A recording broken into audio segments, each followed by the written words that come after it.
안녕하십니까. 백야드 북리딩 책낭독의 브루스리입니다. 슈퍼 보시스, 위대한 리더들의 특별한 인재 관리법. 오늘의 장제목은 인재를 키우면서 혁신을 이끄는 슈퍼보스의 3가지 유형. 하지만 슈퍼보스들에게는 분명 몇 가지 공통점을 찾을 수 있다. 단연간 이 인재 육성자들을 연구한 결과 개인 차이에도 불구하고 리더로서 그들의 동기부여 방식은 업계마다 거의 균등하게 분포되어 있는 3가지 뚜렷한 패턴으로 정리할 수 있었다. 마일스 데이비스 같은 슈퍼보스들은 결국 타인에게 영감이나 가르침을 주지만 걱정하고 그러는 건 아니다. 그들은 자기 일과 열망에만 몰두한다. 이런 외골수적 열망 추구 태도는 자연히 리더로서의 성공에 기여한다. 그가 전통 파괴형 슈퍼보스라고 부르는 이들은 자기 비전에만 전적으로 골몰하기 때문에 의식적이거나 체계적인 방식이 아니라 직관적이고 유기적인 방식으로 인재를 키운다. 즉 그들의 열망 그리고 이를 추구하는 과정에서 자연스럽게 인재가 양성된다. 이들은 슈퍼 보스들 중에서도 창의적인 천재라 여겨지는 예술가 부류다. 내가 조사한 슈퍼 보스들 중에서 앨리스 워터스, 조지 루커스, 론 마이클스, 랄프 로런, 요르마 파눌라, 로버트 로이스는 모두 전통 파괴형 슈퍼보스의 면모를 강하게 보여줬다. 그들은 자기 내면의 것을 표현하는 일을 자신이 보고 느끼고 들었던 것들을 사람들에게 알려주는 일을 인생의 사명으로 여겼다. 재능 있는 젊은 예술가들이 이들 슈퍼보스 주위로 몰려들고 전통 파괴형 슈퍼보스들은 자기 예술을 현재에 안주하지 않도록 자신을 돕는 젊은 예술가들을 반긴다. 마일스 데이비스는 전적으로 음악에만, 정확히 표현하면 자신의 음악에만 집중했다. 연주자들과 함께 호흡하는 초월적이면서 거의 기적에 가까운 밤을 보내는 일보다 그에게 즐거운 일은 없었다. 데이비스는 자신의 첫 번째 오중주단을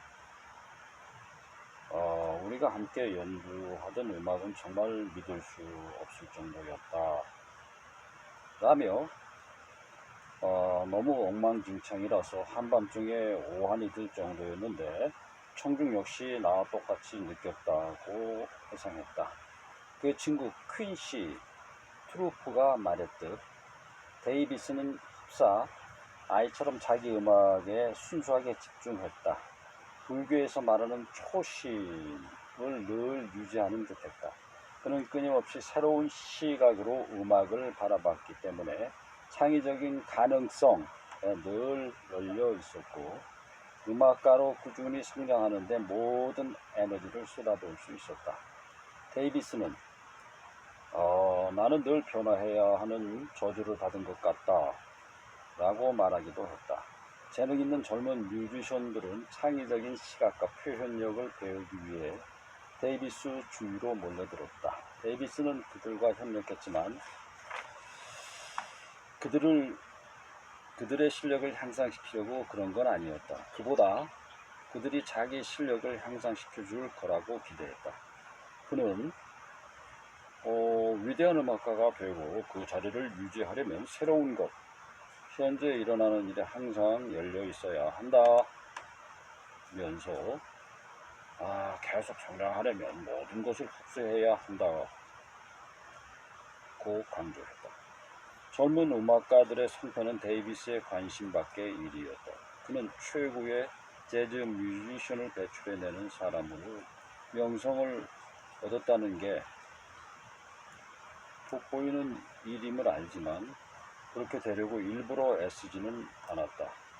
그는 존 콜트레인이나 허비 행콕 같은 유망주들에게 선생 역할을 해 그들을 이끌어야 한다고 의무감을 느끼지는 않았다.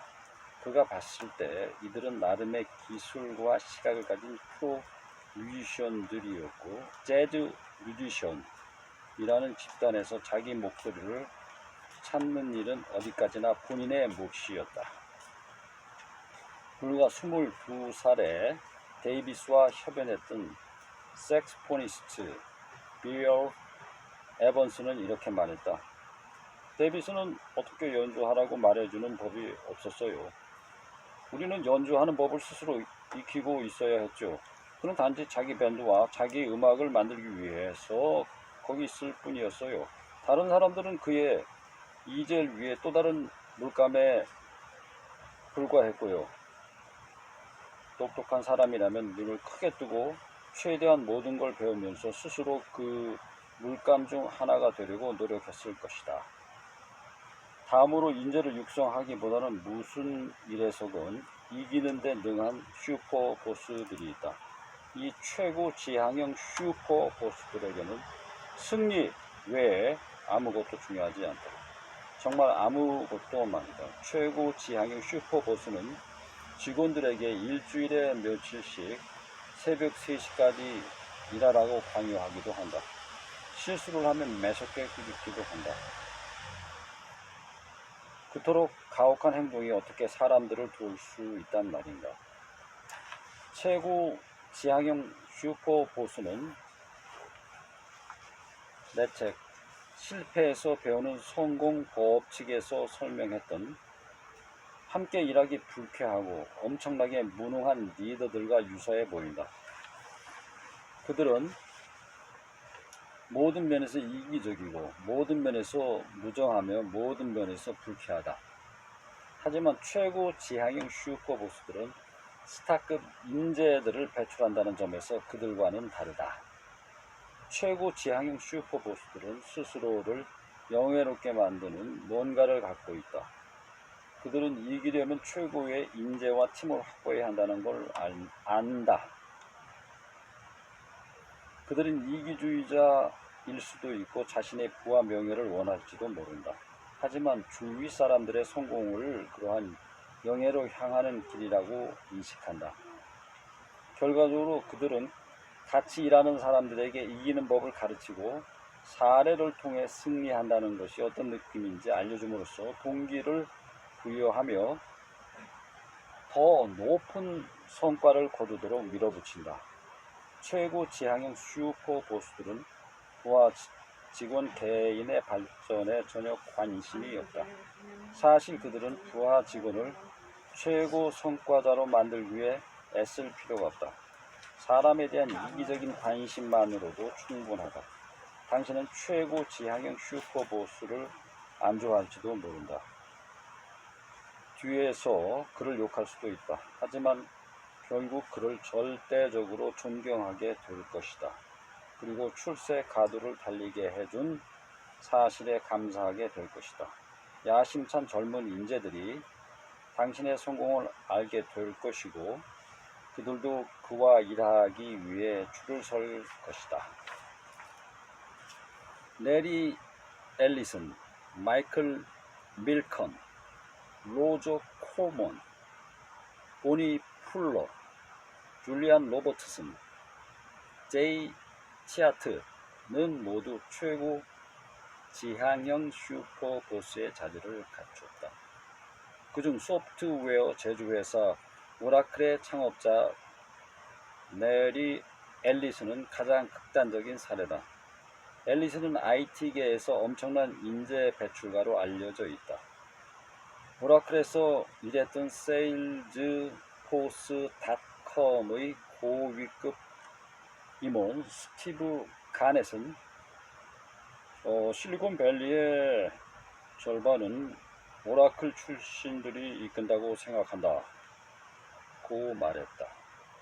앨리스 밑에서 일했던 고위 임원들 중에는 세일스포스닷컴의 CEO 마크 베니오프, 시벨 시스템스의 창업자인 전 CEO 톰 시벨, EMC 코퍼레이션의 부사장 해리 유, 그리고 노련한 IT계 CEO 마이크 시숄스 등이 있다. 비즈니스 위크는 앨리슨을 지구상에서 가장 경쟁심이 강한 사람으로 꼽았다. 오라클의 전 고위 임원은 앨리슨은 다른 사람들의 패배를 즐깁니다. 그가 그렇게 즐기는 모습을 보면 좀 역겨워요. 그는 그런 사람입니다. 딱 그런 사람이죠. 라고 했다. 앨리슨은 화학과 팀워크의 중요성에 대해 말하곤 했지만 실제로는 강압적으로 사람들을 이끈 적이 더 많다.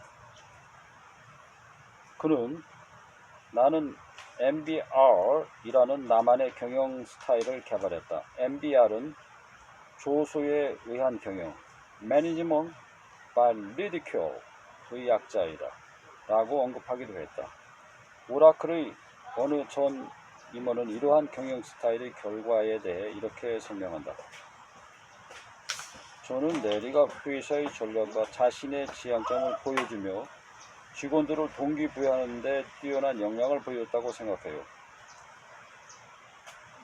하지만 근본적으로 그는 사람들의 두려움과 탐욕을 자극했죠. 사정없이 몰아치는 스타일에도 불구하고, 아니 어떤 면에서는 아마도 그런 스타일 덕분에 앨리슨은 사람들의 능력을 끌어올리는데 논란의 여지가 없는 재주를 갖췄다. 오랫동안 오라클에서 일하다가 이후 인류 IT 기업들에서 경영진으로 일한 게리 블룸은 당시 상황을 이렇게 회상했다. 많은 사람들이 결국 그들이 생각했던 것보다 아마도 몇 년은 더 일찍 오르고 싶었던 자리에 도달할 수 있었습니다. 대부분의 최고 지향형 슈퍼보스들이 앨리스만큼 별난 건 아니지만 그렇다고 해서 우리가 바라는 대로 친절하거나 마음을 헤아려주는 리더인 것도 아니다. 슈퍼보스의 전술은 부하 직원에게 상냥하라거나 공감하라는 식이 아니다. 그보다는 동기, 지도, 지혜, 창조적 라이선스, 그리고 부하 직원들이 배우고 성장하는 데 필요한 다른 요소들을 제공하라고 강조한다. 결과적으로 친절하다고 해서 반드시 좋은 리더는 아니다. 그는 당신이 승승장구하게 만들어주지도 못한다. 물론 어떤 슈퍼보스들 아마 대다수일 것이다. 그들은 MBR 방식의 채택을 꿈조차 꾸지 않을 것이다. 전통 파괴형 보스나 최고 지향형 슈퍼보스와 달리 그들은 부하 직원들의 성공에 진정으로 깊은 관심을 쏟고 다른 사람들을 키워내는 자신의 능력을 자랑스러워할 것이다. 이러한 리더들은 슈퍼보스의 세 번째 유형인 자애로운 양육형 슈퍼보스에 해당한다. 양육형이라고 표현한 이유는 이들은 일반적으로 기업에서 볼 수 있는 멘토들과 분명히 구분하기 위해서다. 대부분의 비즈니스 멘토들은 젊고 경험이 적은 멘티들과 깊고 끈끈한 관계를 맺지 못한다. 가끔 만나거나 몇 가지 유용한 조언을 해주거나 개인적인 연주를 만들게 도와줄지는 모르지만 그게 전부다. 양육형 슈퍼보스는 내가 행동파 리더라고 부르는 유형이다. 그들은 직원들을 지도하고 가르치기 위해 부단히 애쓴다. 그리고 높은 자리에 오르게끔 직원들과 적극적으로 교류한다. 일반적인 비즈니스 멘토가 새벽 1시라도 당신이 추진 중인 대형 프로젝트의 진행 상황을 체크해 줄까? 양육형 슈퍼보스라면 그럴 것이다. 일반적인 멘토가 당신이 듣고 싶은, 그리고 당신에게 필요한 정확한 피드백을 제공해 줄까? 양육형 슈퍼보스라면 그럴 것이다. 일반적인 멘토가 말 그대로 장인을 사사하는 것처럼 바로 추측해서 업무의 미묘한 차이까지 지적하며 도와줄까? 양육형 슈퍼보스라면 그럴 것이다. 양육형 슈퍼보스들은 이처럼 강력하면서도 지속적으로 노력을 기울임으로 타인의 성공에 그토록 중요한 역할을 한다. 인재 육성의 관점에서 봤을 때 양육형 슈퍼보스들이 좋은 사람의 인성을 갖췄기 때문에 다른 두 유형의 슈퍼보스들보다 더 나은 건 아니다. 세 유형 모두 인재를 키우는 능력이 탁월하며 궁극적으로는 이 점이 가장 중요하다. 이쪽에서 소개할 슈퍼보스들 중 다수가 양육형이다.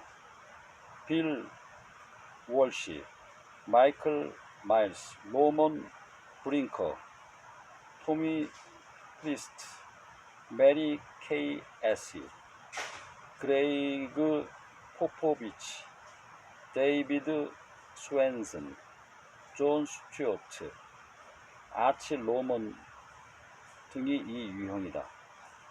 브링커는 이렇게 말하는 적이 있다. 나는 사람들을 키웠다.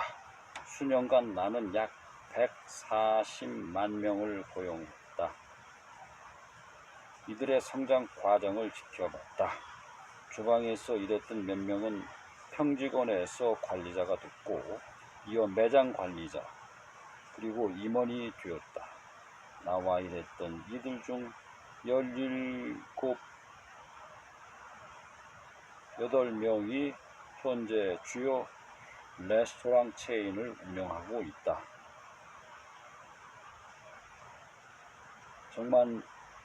정말 신나는 일이다.